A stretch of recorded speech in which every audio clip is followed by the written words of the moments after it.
Hello, everyone. My name is Janiyah Carroll. I am a graduating senior psychology major from Middletown, Delaware, and today I'll be focusing on the effects of bullying on African American students. So, starting with some facts, 20% of K through 12 students are bullied, and race is the leading factor for this bullying. And while Black students only make up 15.1% of the K through 12 student population, they make up the largest proportion of students being bullied at 37%. So my question is, how does bullying affect African American students? And the reason I chose this question was a pretty personal tie. I was bullied for a period of about 6 years, and so I know for me, it affected my self confidence and my self love.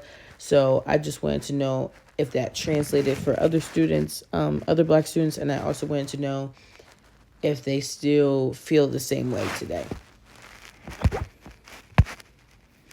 So for Meet the Investigator, again, I'm Janiyah Carroll, graduating senior psychology major from Middletown, Delaware. I just have some pictures up here. I love food, so that's my Thanksgiving plate in the corner. My mama can cook for real. I love her. There's a picture of me as a child. That actually was the day my brother was born, my younger brother. The picture in the bottom left is a picture of me in my gear for choir. I love choir. And then the picture in the top left is me and my best friend, Renee, who I love oh so much. So the reason why I chose this topic is because we know some details about students being bullied. Most of the time we see combination studies of students of all types. But I really wanted to focus on Black students because I'm focused on, one, myself, but two, the community I'm around. I'm in the HBCU, so it just makes sense. And also, we only see that they talk about how and why students are bullied, not how it affects them later on. So these are my theoretical frameworks. So starting off with critical race theory, basically talking about how race is a social construct that was used to oppress and exploit people of color. Social empowerment, basically just, helping others to empower themselves and basically break through the racial stereotypes. Allyship, focusing on people of who are in privilege now and just basically getting them to really evaluate their choices based on racial experiences so that they understand how they can help to improve situations. And intersectionality just focuses on different aspects of identity. So like for myself, I'm a Black woman, but I'm also a student and I'm a first daughter. So all of those combine into my personality and who I am today. And I put Black student experience in the middle because these are all aspects that impact the Black student experience. So my terms, African American and Black people, who are people of African descent but may be mixed with other races, students who are children in grades K through 12 and in college/university. Bullying is repeated harassment that is physical, verbal, or virtual, and then victimization, choosing to treat someone unfairly or belittle them. So for my methodology, I collected surveys. I sent out a survey to my Instagram, basically all my social medias. And the first half of the questions asked demographic questions. What year are you in school? What is your email address? How old are you? And just basic questions like those. And then the bottom parts asked about the bullying. And I asked, were you bullied and how do you feel it affected you? From there, I randomly selected participants. I selected 2. I used the spinner wheel and took all the people that responded to my survey who said they were okay with being in my study. And I selected 2 out of there to use for my presentation. I used the photo voice method, and I'll talk about that in a second. And then I collected data through personal interviews and then analyzed data through AI. So the photo voice method is a participatory action research method that answers research questions through photography. I've used the method a couple of times before in other projects, and so I wanted to bring that over into this research. The photo voice method uses an interview in itself. It's called the show method. Um, and it asks, what do we see here? What is really happening? How does this relate to our lives? Why does this problem or strength exist? And what can we do about it? And these are just the questions that are asked during the interview. So it makes it a pretty quick, turnaround.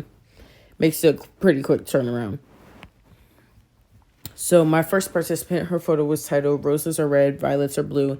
Don't Let This Happen to You." So what we see here is a bruise. What's actually happening is a girl is getting bullied and not getting help.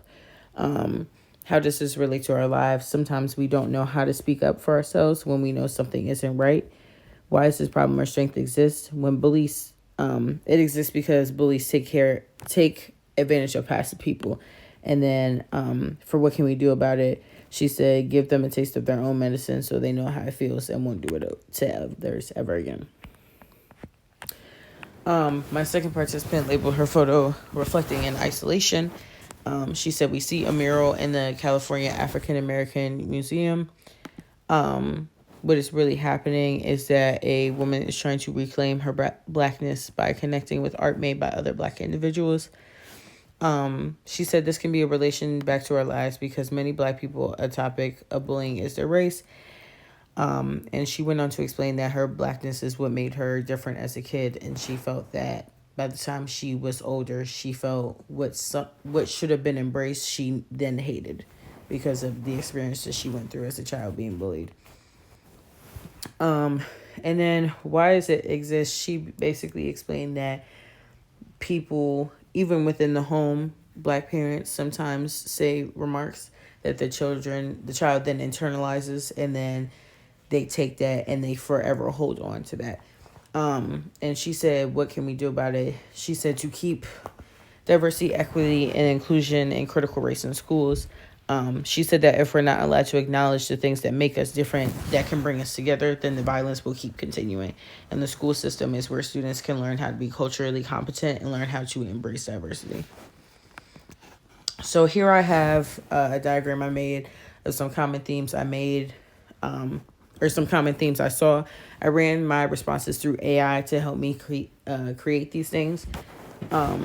So at the top, we have physical and emotional scars. And basically what I collected from that is that the physical harm from bullying is visible and immediate. And in my first participant photo, that was represented by the bruise. But in contrast, the mural symbolizes the long-term healing journey many Black students undertake to address emotional scars.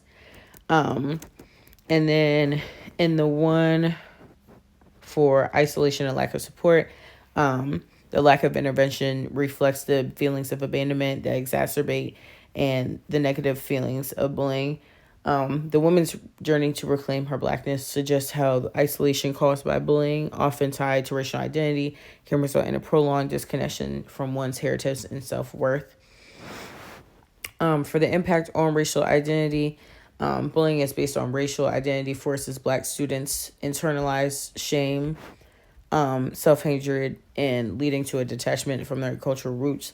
And the difficulty in speaking up reflects the helplessness that stems from repeated experiences of racialized bullying and discrimination.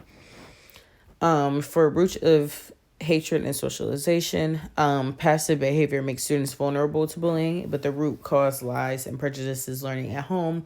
Parental biases and derogatory remarks about Blackness are echoed by children and perpetuates the cycles of internalized and externalized racism.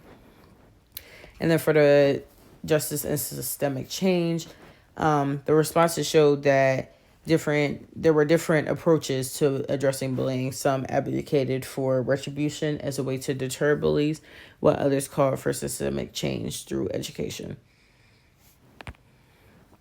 So my implications, a big one, which I had with my other projects, was the ratio of women to men is uneven. I wish I could have got some men samples.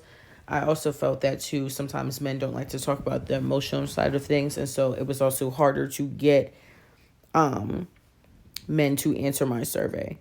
And the uneven ratio of women to men here at Hampton, even though I didn't use just strictly from Hampton, was very overwhelming. So that made it harder as well. My timeline was also not followed. I tried to keep a pretty strict timeline, but it was overwhelming. It was a whole lot of mess to get everybody together and get their photos in order. And then participants did not understand the Photo Voice project. I think that they didn't understand the first time fully what it meant, and so I was getting a lot of questions thereafter about what to do and how to do it. But I just feel like it wasn't understood from my participants' point of view. For my future recommendations, first I would suggest a larger and more diverse sample is collected.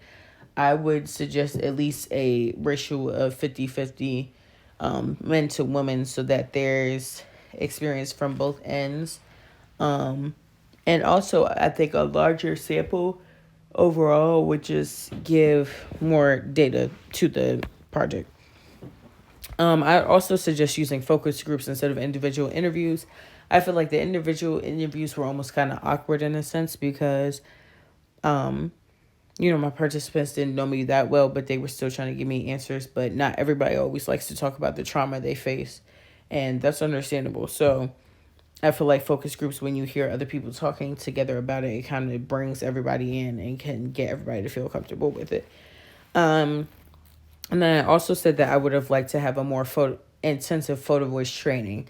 I feel like maybe even having my participants interview me would have helped them to understand how to answer questions and how to take a photo and why you would take a photo of something to represent the answer to a question.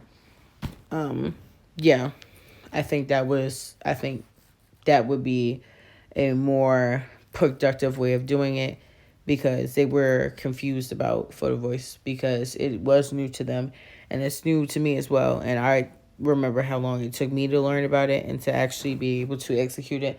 So I definitely understand, but I definitely would have did a more intensive photo voice training. And those are my sources, and thank you so much for listening.